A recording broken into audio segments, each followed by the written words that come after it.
variété de raisins blancs chardonnay. Ok, donc c'est Pinot Noir et Pinot Meunier, c'est ça? Voilà, c'est ça. Pinot Noir, Pinot Meunier, Chardonnay. Et donc, de ce fait, comme nos raisins sont noirs, mais avec une pulpe blanche, quand on les pressure, on obtient donc quand même un jus blanc. Okay. Mais c'est pour ça qu'il faut les cueillir à la main, parce qu'il ne faut pas que les raisins soient froissés et qu'ils communiquent la couleur de la peau au jus. Il n'y a que la peau qui est noire et le jus à l'intérieur, la pulpe est blanche. Voilà.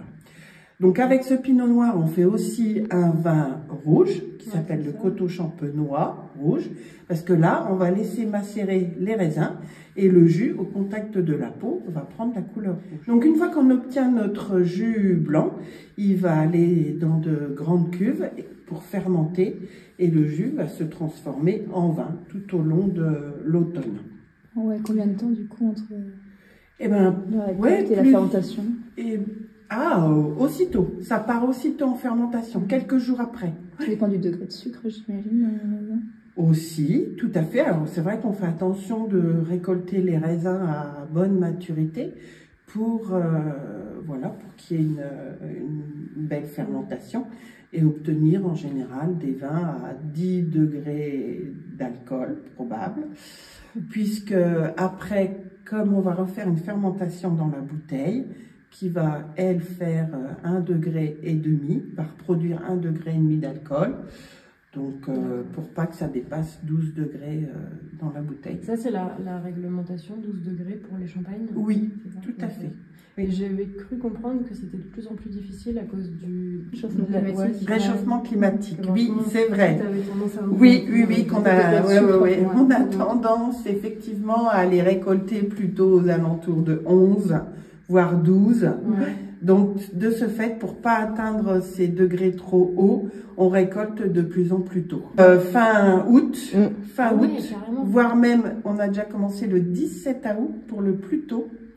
Alors qu'autrefois, c'était mi-septembre, voire octobre pour la génération de mon arrière-grand-père.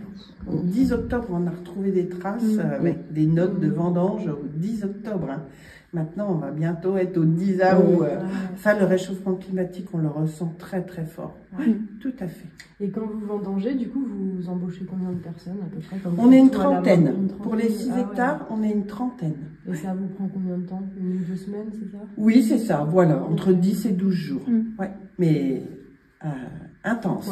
On ne s'arrête pas. Samedi, dimanche compris, du mental. Hein, il faut, parce qu'on a mal partout, mais on ne peut pas s'arrêter puisque les raisins sont mûrs et il faut les récolter. Puisqu'on attend vraiment, la période optimum entre cet équilibre sucre des raisins et leur acidité pour la conservation. Et vraiment, il y a juste une fenêtre météo pour les cueillir, les vendanger. Et donc, une fois que c'est bon, on y va. Ouais, tout à fait. Donc, je reviens au vin. Une fois que le vin a fini de fermenter et c'est donc que le jus s'est transformé en vin, durant l'hiver. On met de la levure pour qu'il fermente ou je sais pas. Alors, il y a deux écoles. Soit la levure est déjà présente naturellement sur la peau des raisins et donc se transmet au jus et peut partir en fermentation naturellement. Mais on risque d'avoir des levures indigènes qu'on ne souhaite pas trop. Ou alors on ensemence effectivement avec des levures naturelles qui se trouvaient sur la peau des raisins, mais qui ont été sélectionnées par nos énologues et qui les ont multipliées. Comme ça, on a une seule souche de levure et on sait que c'est la bonne. Et ça, c'est ce que vous faites, vous? Ça, c'est ce que nous, on fait. Tout à fait. On préfère la sécurité. Ouais, tout à fait. Et donc, à la fin de l'hiver, quand tous les vins sont finis, on les goûte. Pour commencer à préparer justement les assemblages dans nos bouteilles. Donc, on goûte chaque cuve, les nouveaux vins, les vins de réserve des autres années pour voir comment ils ont évolué. Et on prépare nos petits mélanges, nos petites recettes justement avec l'énologue. Tout à fait. Et du coup, une fois qu'on a choisi nos assemblages, on va les mettre en bouteille avec donc justement de nouveau des levures pour faire une fermentation dans la bouteille. Ouais. Voilà. Avec un peu de sucre, bien sûr, puisque les levures ont besoin de sucre pour se multiplier. Et puis surtout, ce qu'on recherche, nous, c'est un dégagement de gaz carbonique donc, qui est produit par la fermentation. Ok. Comme un pain qui lève et qui gonfle avec le gaz carbonique, avec la fermentation. Voilà. Donc là, une fois que les levures ont fini de manger le sucre que contenait la bouteille, donc on en met très peu, hein, on en met 17 grammes dans chaque bouteille. Vous mettez à la main dans chaque bouteille ou c'est dans la Non, préparation non, générale et non, après oui, voilà. on fait tout un grand mélange dans une grande cuve et après c'est le mélange qui est mis en bouteille avec le sucre. Mais la proportion, c'est que 17 grammes sont dans chaque bouteille. Après les bouteilles, une fois qu'elles sont remplies, on les laisse en cave à plat. Voilà, pour que ça fermente tranquillement durant le printemps. Donc une fois que les levures ont fini de produire le gaz carbonique, elles se déposent là, donc c'est ce qu'on appelle les lits. Et après, le vieillissement va se faire comme ceci, sur lit, pendant minimum 15 mois. On ne touche pas à nos bouteilles après la mise en bouteille, c'est le cas de le dire, pendant 15 mois. Donc là, vous avez un endroit quelque part où Oui, tout à fait. On a une autre cave où il y a voilà, les bouteilles qui sont en vieillissement. Okay. Donc forcément, ça ne sort pas avant 2 ans après la récolte. Non, voilà. Pour ça que vous avez du 2021 là, voilà, puis vous en avez aussi là derrière. Voilà, là on a un noir et blanc, c'est-à-dire que nous avons et des raisins noirs et des raisins blancs. Voilà, il y a 30% de chardonnay dans ces bouteilles. Le 15 mois est fait. C'est là que de l'autre cave, on a ramené les bouteilles dans cette cave-ci sur pupitre pour justement éliminer les levures, les lits, en les remuant tous les jours d'un 1/8 de tour pour faire descendre les levures dans le col de la bouteille de façon à l'extraire. À extraire de façon à extraire les levures et du coup d'avoir un vin bien clair à déguster. Et ça prend combien de temps? Ça prend à peu près un mois et demi, tous les jours. Tous les jours, vous les tournez manuellement? Vous douez 10 000 bouteilles? Oui, les 10 000 bouteilles. Mais on n'est pas tout seul, on descend à 4. D'accord. Et à 4, on en a pour 20 minutes. Et vous avez une production annuelle de combien de bouteilles? De 30 000 bouteilles. Voilà. Tout à fait. Donc en fait, on fait 3 tours de 10 000 bouteilles à la cave. Ouais, tout à fait. Je vais vous montrer comment on tourne les bouteilles.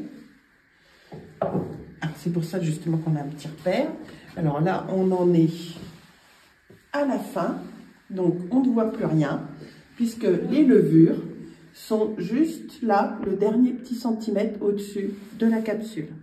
Et je ne vous ai pas dit, donc on met une capsule pour que ce soit bien étanche pour résister à la pression qui est de 6 kg par bouteille. Ouais, donc c'est pour ça que ça claque. Oui, il faut que ce soit bien serti. Tout à fait. Et donc, pour s'y retrouver dans notre 8e tous les jours, c'est pour ça qu'on a un petit trait. On a un petit trait sur la rangée du haut et sur la rangée verticale. Et du coup, on fait comme ça. Tous les jours.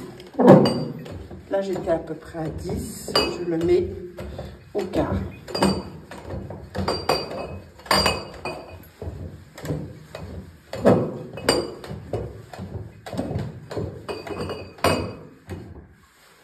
Et ainsi de suite.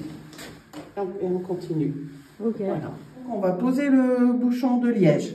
C'est-à-dire qu'on va, déjà pour pas que les levures se remélangent au vin, on va les tremper dans une solution très froide à moins 30 degrés pour faire un petit glaçon dans le col de la bouteille. Juste le col, à peu près un petit glaçon de 4-5 cm. Comme ça, là, on peut les retourner. Les levures seront emprisonnées dans la glace. Et là, cette fois-ci, on pourra ouvrir la capsule. Avec les 6 kg de pression, le petit glaçon, il va être éjecté avec les levures. Et comme ça, le vin sera bien clair. Après, on va faire un petit dosage en sucre de façon à faire la différence entre un brut et un demi-sec. C'est là que ça se fait. Et après, on pose le bouchon de liège et le muselet. Du coup, toute votre cuvée sera soit brute, soit demi-sec? Oui, tout à fait. Alors, principalement brut. On remet un tout petit peu de liqueur de façon à équilibrer toujours le sucre avec l'acidité des vins. Tout à fait. Et plus le vin sera ancien, moins on mettra de sucre, puisque les acidités ont baissé au fur et à mesure du vieillissement. Mais au départ, il est cylindrique de façon à bien faire l'étanchéité. Autrefois, on recollait 2 rondelles de liège pour faire l'étanchéité. Après, c'était façonné. Est-ce que j'en ai un? Voilà. Donc, un bouchon neuf donnait ça. Voilà, c'était façonné. Et puis, du coup, maintenant, on utilise plutôt un liège entièrement aggloméré. On voit qu'il était broyé plus finement. Voilà, tout à fait. Aggloméré. Il est broyé plus finement, mais comment dire, du coup, il va être plus étanche et il va faire passer moins d'oxygène. Du coup, les vins vont mieux se conserver. Et ça prend combien de temps pour étiqueter une cuvée? Eh bien, pour étiqueter, je ne saurais pas vous dire. Ça dépend si la machine fait des caprices ou pas. Je sais pas. Une palette de 500 bouteilles comme ça, ça met à peu près 2 heures. Ouais. Ah ben là, oui, on fait pas tout d'un coup. Hein. Ouais. Déjà, en général, on n'a que 10 000 de prêtes. Donc, et puis ça permet de venir retravailler quand par exemple il pleut fort ou qu'il fait froid. Voilà, là on ne peut pas aller aux vignes, là on se remet à l'abri. Donc là, c'est la base du tradition, mais avec 10 à 13% de vin rouge coteau champenois pour la couleur. Le réserve, là par contre, c'est 1/3 de chaque cépage. Okay. 1/3 pinot noir, 1/3 meunier et 1/3 chardonnay. Vieilli 1 à 2 ans de plus, donc il a en général 4 ans de vieillissement en bouteille. Le Prestige, là c'est une cuvée 100% chardonnay, que des raisins blancs, donc qui donne des arômes différents. C'est la plus fine et la plus légère en arômes de nos cuvées.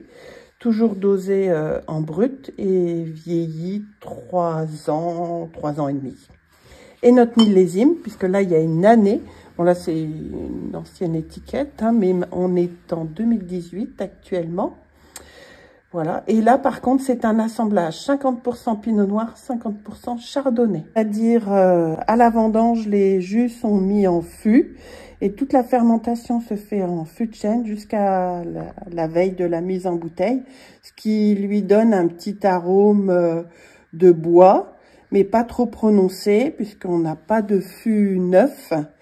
Et du coup qui lui donne surtout un petit côté vanillé, légèrement vanillé. La petite astuce déjà, donc alors c'est vrai que les dames on a un peu moins de force dans la main, donc moi je laisse déjà le muselet pour pas que le bouchon glisse dans la main. Toujours incliner la bouteille de façon à ce que la pression ne monte pas trop. Je vais vous expliquer. Donc alors je prends le bouchon, je le maintiens très fort et je tourne la bouteille. Je ne tourne pas le bouchon, puisqu'on a plus de force avec le plus grand diamètre. Voilà, donc je tourne, je décolle le bouchon, et en tournant la bouteille, ça va dévisser le bouchon.